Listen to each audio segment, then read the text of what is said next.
Venus class சார்பாக அனைவருக்கும் வணக்கம். நம்ம இதில் நான் பார்க்க போகிறோம் அப்படின்னா டிஆர்பிலேருந்து வந்து பார்த்தீங்கன்னா நமக்கு பிளாக் எஜுகேஷனல் ஆஃபீஸருக்கான நோட்டிஃபிகேஷன் வந்து கொடுத்துருக்காங்க. நாளைக்கு வந்து பார்த்தீங்கன்னா ஆன்லைன் அப்ளிகேஷன் வந்து ஸ்டார்ட் ஆக போகுது. கண்டிப்பாக எலிஜிபிலிட்டியாக இருக்கவங்க தாராளமாக நாளைக்கு அப்ளை பண்ணிக்கலாம். நம்ம ஏற்கனவே பார்த்தீங்கன்னா detail notification age limit education qualification என்ன அப்படின்ற முழுமையான விவரங்கள் வந்து ஏற்கனவே வீடியோ போட்டுட்டேன். அதை பார்க்கலாம் அப்படின்னா டிஸ்கிரிப்ஷனில் லிங்க் கொடுக்குறேன், நீங்கள் அந்த வீடியோ பார்த்துக்கோங்க. ஸோ இந்த வீடியோவில் நம்ம இந்த பிளாக் எஜுகேஷனல் ஆஃபீஸருக்கு என்ன சிலபஸ் என்ன படிக்கணும் அப்படின்றத நம்ம பார்க்க போகிறோம். கமெண்ட்ஸில் நிறைய பேர் வந்து பார்த்தீங்கன்னா சார் நான் வந்து தமிழ் மேஜர், நான் வந்து மேக்ஸ் சயின்ஸ்லாம் படிக்கணுமா சார், ஹிஸ்ட்ரிலாம் படிக்கணுமா சார், அது மாதிரிலாம் சில டவுட்லாம் கேட்டிருந்தீங்க. ஸோ இதுக்கு என்ன சிலபஸ் கொடுத்துருக்காங்க, எவ்வளோ மார்க்கு, என்னென்ன யூனிட்டுக்கு எவ்வளோ கொஸ்டின் வந்து கேட்பாங்க, இது போன்ற விவரங்கள் எல்லாமே வந்து நம்ம இந்த வீடியோவில் பார்க்கலாம். ரைட், அதை பார்க்கறதுக்கு முன்னாடி நம்ம சேனல் நீங்கள் ஃபஸ்ட் டைம் பார்த்துட்டீங்க, இது வரைக்கும் சப்ஸ்கிரைப் பண்ணால் வீடியோ பார்க்குறீங்க அப்படின்னா மறக்காம சப்ஸ்கிரைப் பண்ணி கூட வந்து பெல் பட்டனில் ஆல் அப்படின்னு செட் பண்ணி வச்சுக்கோங்க. அப்போ தான் நான் வீடியோ போட்டேன்னா உங்களுக்கு நோட்டிஃபிகேஷன் வரும். இப்போ நம்ம பார்க்குறது வந்து பார்த்தீங்கன்னா மெயின் சப்ஜெக்ட். ரைட்டா, ஸோ கோர் பேப்பர் மெயின் பேப்பருக்கு வந்து பார்ட் பி கொடுத்துருக்காங்க இல்லையா, 150 வினாக்கள் 150 மார்க், அந்த சிலபஸ் தான் பார்த்துருக்கீங்க. இது வந்து டிஆர்பியோட அஃபிஷியல் வெப்சைட்டில் வந்து கொடுத்துருக்காங்க. நீங்கள் அது மூலிமா டவுன்லோட் பண்ணிக்கலாம். அப்படி இல்லைனா நம்மளுடைய வெப்சைட்டில் வந்து நீங்கள் டவுன்லோட் பண்ணிக்கலாம். லிங்க் வந்து டிஸ்கிரிப்ஷனில் கொடுக்குறேன், நீங்கள் அது மூலிமா வந்து சிலபஸை டவுன்லோட் பண்ணிக்கோங்க. சிலபஸ் வந்து 2019 தான் வந்து போட்டிருப்பாங்க. இது வந்து ஜியோவில் வந்தது. ரைட்டா, ஸோ 2019 கொடுத்த சிலபஸ் தான் இப்போ 2023க்கும் இதே சிலபஸ் தான். பேட்டர்ன் எல்லாமே வந்து அதே தான். ரைட்டா, ஸோ இப்போ நமக்கு வந்து ஓஎம்ஆர் மெத்தடில் வந்து நடத்துகிறதா வந்து சொல்லியிருக்காங்க. அதையும் வந்து பார்த்துக்கணும். இதுக்கு முன்னாடி வந்து ஷிஃப்ட் 1 ஷிஃப்ட் 2ன்னு சொல்லி கம்ப்யூட்டரில் நடத்தியிருந்தாங்க. ஸோ இப்போ வந்து ஓஎம்ஆர் மெத்தடில் இந்த மெயின் பேப்பர் வந்து நடத்துகிறதா வந்து நோட்டிஃபிகேஷனில் வந்து கொடுத்துருக்காங்க. ரைட்டா, சரி, ஓகே. ஃபஸ்ட்டு பார்ட் ஏன்றது தமிழ் எலிஜிபிலிட்டி டெஸ்ட் வந்து இருக்கும். கண்டிப்பாக வந்து கட்டாய தமிழ் தகுதி தேர்வு அப்படின்றது வந்து இருக்குது. அதில் 30 வினாக்கள் கேட்குறதாகவும் 30க்கு வந்து 50 மார்க் வந்து கொடுக்குறதாகவும், இந்த 50 மார்க்கில் 20 மார்க் அதாவது 40% வந்து நீங்கள் கட்டாயம் எடுத்து ஆகணும் அப்படின்றாங்க. 20 மார்க் வந்து நீங்கள் எடுத்தால் தான் நீங்கள் வந்து பாஸ். அப்போ தான் வந்து மெயின் பேப்பருக்கான அந்த கட் ஆஃப் எடுத்து நம்ம ரேங்க் போடுவாங்க. சப்போஸ் நீங்கள் தமிழ் எலிஜிபிலிட்டி டெஸ்ட்டில் 50க்கு 20 மார்க் நீங்கள் எடுக்கலாம் ஃபெயிலு. ஸோ நீங்கள் வந்து எவ்வளோ மெயின் பேப்பரில் மார்க் எடுத்தாலுமே உங்களை வந்து கட் ஆஃப் எடுத்துக்க மாட்டாங்க அப்படின்றத நீங்கள் தெரிஞ்சுக்கோங்க. இந்த 30 வினாக்கள் என்பது 10ஆம் வகுப்பு தரத்தில் கேட்பாங்க அப்படின்றது கண்டிப்பாக உங்களுக்கு தெரிஞ்சிருக்கும். நோட்டிஃபிகேஷனில் தெளிவாக மென்ஷன் பண்ணியிருக்காங்க. எப்படிலாம் கேட்பாங்கன்னா இலக்கணம் இலக்கியம் எல்லாமே வந்து கேட்பாங்க. இந்த டிஎன்பிஎஸ்சி குரூப் 4 குரூப் 2லாம் படிப்பீங்க இல்லையா, ஸோ அந்த மாதிரி தான் வந்து கேட்பாங்க. 30 வினாக்கள் தானே சார், ஈஸியாக வந்து பாஸ் பண்ணிடலாமே அப்படின்னு சில பேர் நினைக்காதீங்க. ஏன்னா இதுக்கு முன்னாடி எழுதிய ஆசிரியர்கள்லாம் சொல்கிறது என்னென்னா, டிஆர்பியில் கேட்கக்கூடிய இந்த தமிழ் எலிஜிபிள் டெஸ்ட் கொஸ்டின் வந்து ரொம்ப டஃப்பாக கேட்குறாங்க, கொஞ்சம் கஷ்டமாக கேட்குறதா சொல்கிறாங்க. ஸோ 10ஆம் வகுப்பு தரத்தில் கேட்டாலும் கூட நீங்கள் நல்லா படிச்சுட்டு போனால் தான் இதை பாஸே பண்ண முடியும் அப்படின்றத தெரிஞ்சுக்கோங்க. நான் ஏன் இதை சொல்கிறேன் அப்படின்னா, கஷ்டம்னு சொல்லி பயமுறுத்துறதுக்காக சொல்லலை. அசால்ட்டாக வந்து தமிழ் எலிஜிபிள் டெஸ்ட்டு தானே, தமிழில் தான் ஒரு 50க்கு ஒரு 20 மார்க் எடுக்க மாட்டோமா அப்படின்னு சொல்லி ஒரு அசால்ட்டாக இருந்து வந்து நீங்கள் விட்டுறாதீங்க. ஓரளவுக்கு நம்ம வந்து மார்க் எடுக்கிற அளவுக்கு நீங்கள் படிச்சுக்கோங்க அப்படின்ற அந்த நோக்கத்தில் தான் வந்து நான் சொல்கிறேன். ரைட்டா, பார்த்துக்கோங்க.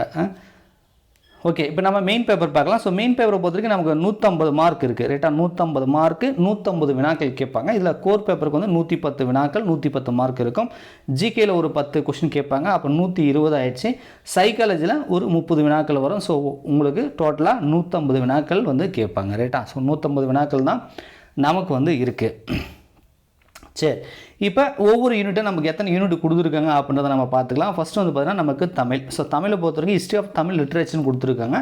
ஸோ இது வந்து மெயின் பேப்பரை பொறுத்த வரைக்கும் நமக்கு டிகிரி ஸ்டாண்டர்டில் கேட்பாங்க. ரைட்டா, தமிழ் எலிஜிபிள் டெஸ்ட்டுன்றது 10ஆம் வகுப்பு தரத்தில் இருக்கும். ஆனால் இது வந்து டிகிரி ஸ்டாண்டர்டில் இருக்கும். ஸோ தமிழ் சிலபஸை இப்போ நீங்கள் பார்த்தீங்கனாலே உங்களுக்கு தெரியும். பட் நீங்கள் அதர் மேஜராக இருக்கீங்கன்னா அப் டு +2 வரைக்கும் நீங்கள் படிச்சிங்கன்னா ஓரளவுக்கு கவர் ஆகும். பட் இருந்தாலும் கூட சிலபஸ் டாபிக் எங்கெங்கெல்லாம் கவர் ஆகுதோ, பள்ளிப்பாட புத்தகத்தில் கவர் ஆனால் பள்ளிப்பாட புத்தகம், அல்லது காலேஜ் சிலபஸில் கவர் ஆச்சுன்னா நீங்கள் காலேஜ் சிலபஸில் இருக்கக்கூடிய அந்த புக்கில் இருந்தெல்லாம் நீங்கள் எடுத்து படிக்கணும்.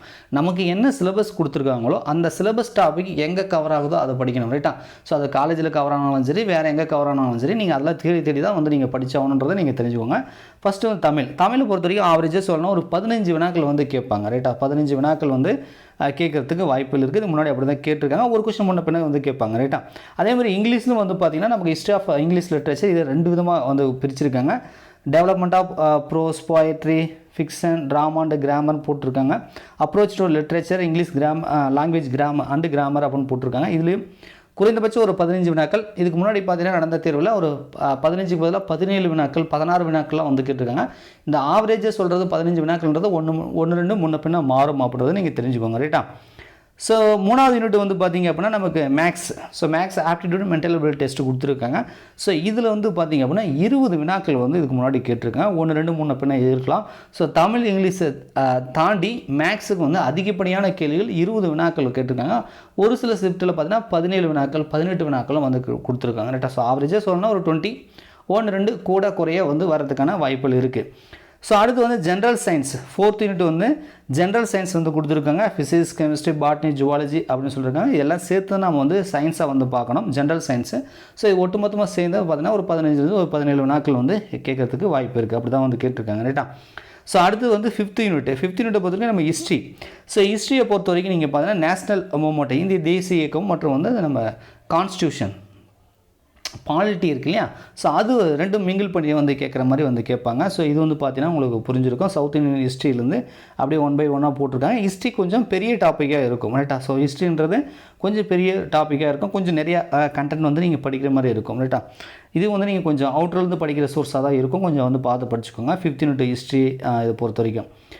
ஸோ 6வது யூனிட்டை பொறுத்த வரைக்கும் நீங்கள் பார்த்தீங்கன்னா நமக்கு ஜாகிரபி வந்து கொடுத்துருக்காங்க. ஜாகிரபி ஃபிசிக்கல் ஜாகிரபி இருக்குது, எக்கனாமிக்கல் கமர்ஷியல் ஜாகிரபின்னு சொல்லி 2 ஜாகிரபியுமே வந்து கேட்பாங்க. ரைட்டா? ஸோ வந்து இப்போ எக்கனாமிக் அப்படின்னா ஒரு சில குறிப்பிட்ட இதில் பயிர்கள்லாம் விளையுது, நெல் அதிகமாக விளையிறது, இது தங்கம் அதிகம், இது தாதுக்கள் எங்கே இருக்குது அதிகமாக, அந்த மாதிரி கமர்ஷியல் ஜாகிரபியும் கேட்பாங்க. ஃபிசிக்கலாக உயரமான சிகரம், ஆறு, நதி, இந்த மாதிரி சம்திங் வந்து கேட்பாங்க. ரைட்டா? ஸோ இதுவும் வந்து பார்த்தீங்கன்னா கொஞ்சம் ஹெவியாக தான் இருக்குது சிலபஸ்ஸு. ரைட்டா? 6வது யூனிட்டை பொறுத்த வரைக்கும். ஸோ நமக்கு வந்து பார்த்திங்க அப்படின்னா 6 யூனிட் வந்து இருக்குது. 6 யூனிட் இருக்குது. ரைட்டா? ஸோ 6 யூனிட்லேருந்து தான் நமக்கு வந்து இந்த 110 வினாக்கள் வந்து கேட்குறாங்க. ரைட்டா? ஸோ அதில் வந்து பார்த்திங்கன்னா உங்களுக்கு ஒவ்வொரு யூனிட்டில் நான் சொன்ன மாதிரி ஆவரேஜாக ஒரு 15 வினாக்கள், மேக்ஸில் ஒரு 20 வினாக்கள், அப்படி இப்படின்னு வந்து உல்ட்டா பண்ணி வந்து அவங்க கேட்குறாங்க. ரைட்டா? ஸோ உங்களுக்கு மெயின் சப்ஜெக்ட் எல்லாமே மோஸ்ட் ஆஃப் வந்து பார்த்திங்கன்னா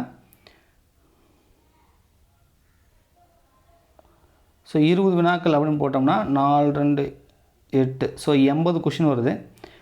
நம்ம தமிழ் இங்கிலீஷில் 15 போட்டால் 30 வினாக்கள் வருது.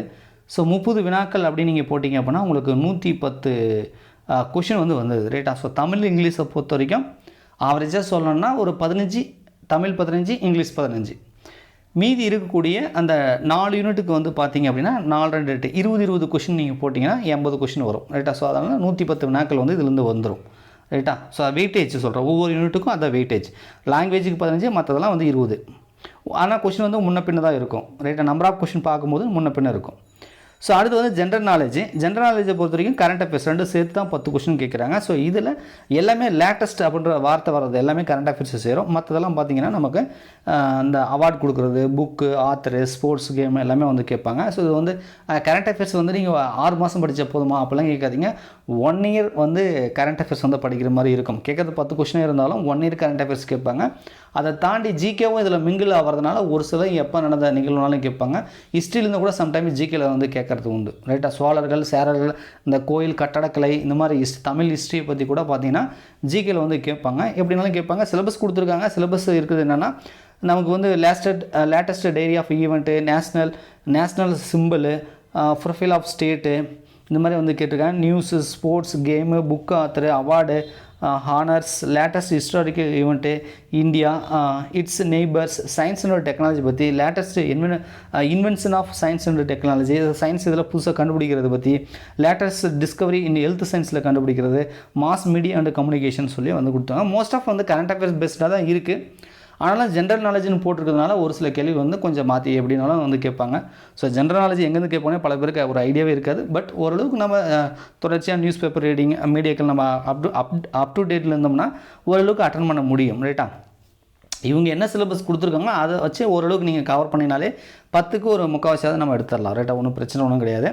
ஸோ அதேமாதிரி பார்ட் 2 இந்த மெயின் பேப்பரில் நம்ம சைக்காலஜி இருக்கு இல்லையா, so psychology, child psychology and பெடாலஜியும் போட்டிருக்காங்க. ஸோ இது வந்து human growth and development, cognitive development, social, emotional and moral development, learning, intelligent and creativity, motivation and group dynamic, personality and assessment, mental and health and hygiene போட்டிருக்காங்க. Guidance and counselling போட்டிருக்காங்க. History of education development in Tamil Nadu அப்படின்னு சொல்லி வந்து கொடுத்துருக்காங்க. ரைட்டா? இதுலேயும் ஒரு 10 unit வந்து கொடுத்துருக்காங்க. ரைட்டா? ஸோ அந்த 10 யூனிட் அப்படின்றது ரொம்ப ரொம்ப இம்பார்ட்டன்ட். ஒரு 30 கேள்விகள் வரும். சைக்காலஜியில் எப்படி கேட்பாங்கன்னு சில பேருக்கு ஒரு ஐடியா இருக்காது. பட் இருந்தாலும் நீங்கள் டெட்டெலாம் எழுதிருக்கீங்கன்னு ஒரு ஐடியா கிடச்சிருக்கும். பட் இருந்தாலும் டெட்டை விட கொஞ்சம் இது அட்வான்ஸாக இருக்குது. பட் இருந்தாலும் இப்போ இருக்கக்கூடிய பிஎட் டிடிஎட் புக்கெலாம் நீங்கள் வந்து ரெஃபர் பண்ணிங்க அப்படின்னா ஓரளவுக்கு வந்து இந்த சிலபஸ் வந்து கவர் பண்ணிடலாம். ஒரு சிலது அவுட் ஆஃப் இருந்துச்சுன்னா நீங்கள் வந்து அதுக்கேற்ற மாதிரி அந்த டாபிக் மட்டும் கவர் ஆகாத டாபிக் மட்டும் கொஞ்சம் சைக்காலஜி வேறு ஏதாவது புக்கு வந்து நீங்கள் வந்து ஸ்டடி மெட்டீரியல் டவுன்லோட் பண்ணி வந்து நீங்கள் வந்து ப்ரிப்பேர் பண்ணிக்கலாம் ரைட்டா. ஸோ ஈஸியாக தான் இருக்கும். இருந்தாலும் கூட வந்து பார்த்திங்கன்னா நம்ம சைக்காலஜி வந்து டெட் பேப்பர் 1 அந்த மாதிரி வந்து கேட்காம கொஞ்சம் அட்வான்ஸாக வந்து கேட்டிருக்காங்க ரைட்டா. ஸோ ஒரு நீங்கள் பிஜிடிஆர்லாம் படிச்சிருக்கீங்க அப்படின்னா கண்டிப்பாக இதெல்லாம் வந்து பார்த்துருப்பீங்க ரைட்டா. ரைட்டு. இப்போ இதான் வந்து சிலபஸ் ரைட்டா. இதை டவுன்லோட் பண்ணிக்கோங்க. அது மட்டும் இல்லாமல் நம்மளுக்கு ஆசிரியர்களுக்குன்னு தனியாக ஒரு டெலிகிராம் குரூப் இருக்குது. கிட்டத்தட்ட 15,000 பேர் அதில் ஜாயின் பண்ணியிருக்காங்க ரைட்டா. ஸோ நீங்களும் வந்து விருப்பப்பட்டீங்கன்னா அதில் ஜாயின் பண்ணிக்கலாம்.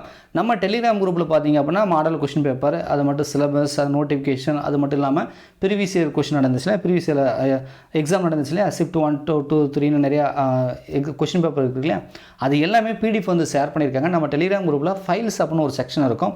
அது மூலிமா நீங்கள் போய்ட்டு செக் பண்ணி நீங்கள் டவுன்லோட் பண்ணிக்கோங்க. அது மட்டும் இல்லாமல் நம்மளுடைய டெலிகிராம் சேனல் குரூப் கூட தனியாக இருக்குது.